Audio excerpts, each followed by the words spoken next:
ki mo ke ulawa to e pio ka lati tamai eu whakamatala tu pe te kau atu mo ki lai tā gosi i sua tu i mua e ono uru lai tā si sua goena e talu e puke hole u tamai ni ke tahiwa fiku ngā puru kane hiki holo ai ke o tuhono whare o tuhono loki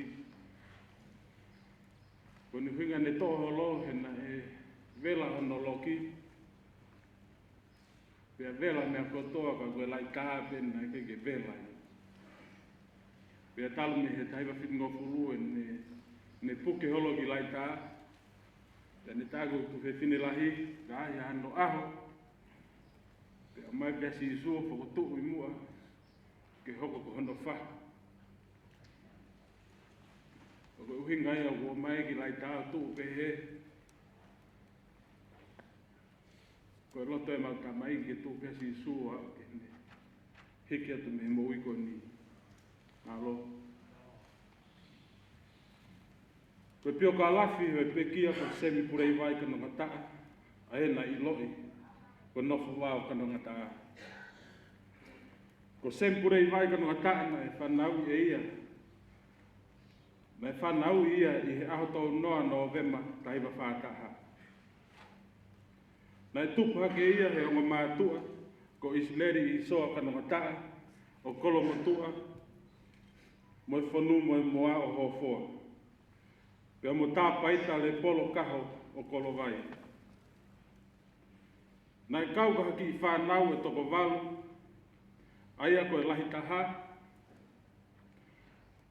ko Paula i loa he whaiva kua pekia. Sinare e rea pātefa kua pekia. Te vita walahulu i soa kanungata kua pekia.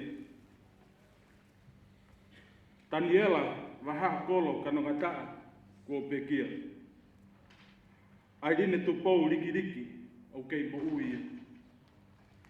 Si aosi mua taane kanungata kua pekia. Semi purei vai kanungata aia koe pekia e aho ni pa koe ia koe si taha. Me laia langi kovi ta aufa o kei mo uia. Ne mau hoa semi purei vai kanungata ki a pisila fonua o hihifo tonga le reka o hapai. Pena iai e whanau e toko hiva, aia koe lai taha, ko erisi ko orini fasi, whai whekau sa res kaho kanungata, Stanley i soa kanungata, whea mo e ngalu kanungata, whai whekau reni o whai pea vare kanungata, airine tupou whaakula, mela ea langi kovi lea nati. Sindalela kanongata kua pekia.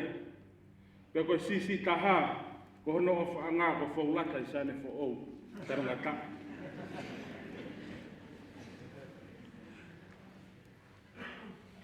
Nai mau ngahi moko puna uruwaki e toko whaaua. Pea moe ngahi moko puna ua e toko tolu noa. Ko sempurei vai kanongata a, na ne hoko ko tangata malanga hoko ia, i he ngai tau lahi, pe ausia ene mo'ui he mahaki, pe ane si hoko ai ko tangata malanga malolo. Na ne hoko ko e reo matapā i he whare o si hova he ngai tau lahi, pe ko ene pekia eni, o kune kei, leo matapā pe, e api ko lato whare ia. I he mauia semi purei vai kanungata a, nā ne hoko koe pataloni paresteni, mo e tau paanga i he ngahi tau lahi, aia koe tau weni e whātaha, e ne ngā wei ai api ko hofoa i he whonu moe moa. Koe mausi tamai na i kai ako rerei, ka koe tamai o kune ngaue tō kunga mai whanua si kai uma ono ki whamiri. O sepure vai ko tangata mata ofa o whonga mari mo matai whamiri.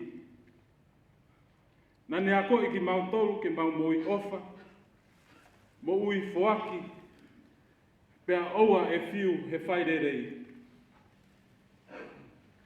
I he whakaosi ene mo ui nā nerea mai ke mau whakaongo ki he otua. Pea mau ui, pea ne ui mai ke mau hau, ke mau alu ki a sisu.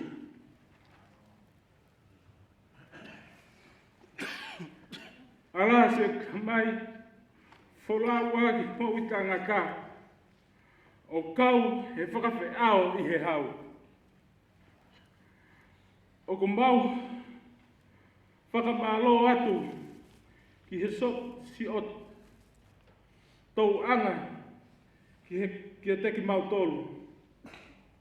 Pea o ko mau whakawhetai ki he eiki i ho mo ui koe taha koe o ngahi tamai whaifita. Mau tala monu atu tangata eiki ki ke toka si mau tamai ofa i e nonga e ki. Hei kai te ke ngalo i e mau ngai mo ui. Ofa lahi hatu ki o fofonga. Sem purei vai sa ngata.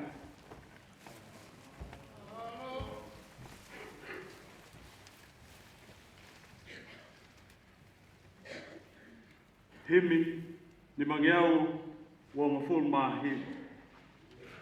Nima wa hiva o himi ke mo mea ke tau hiva.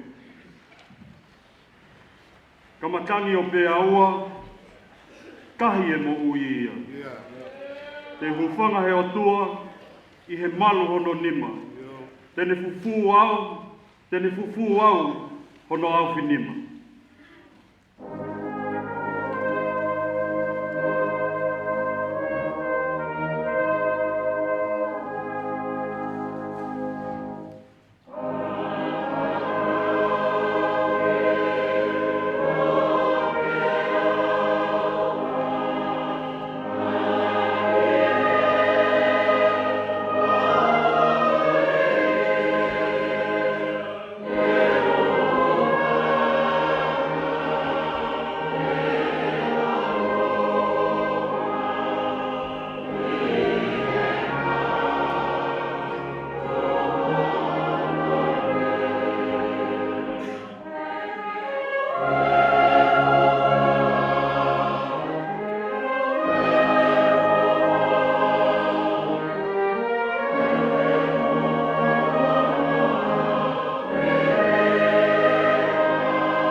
Tene tuku ke mamahi, tene kiki nisi ai.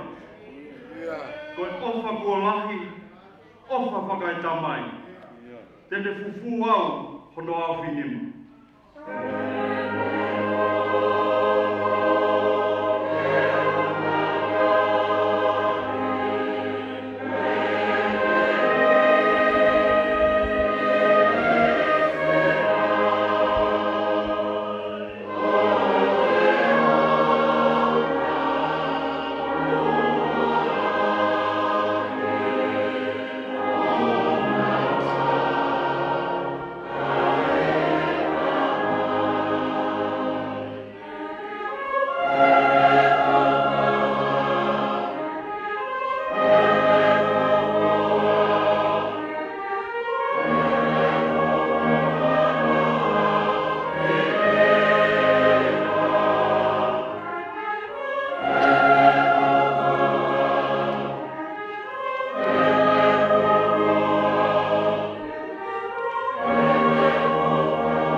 Kai liu pehe e ti, ke rei koto pe. Tele fufu au hono au finimu.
Tonga e fua.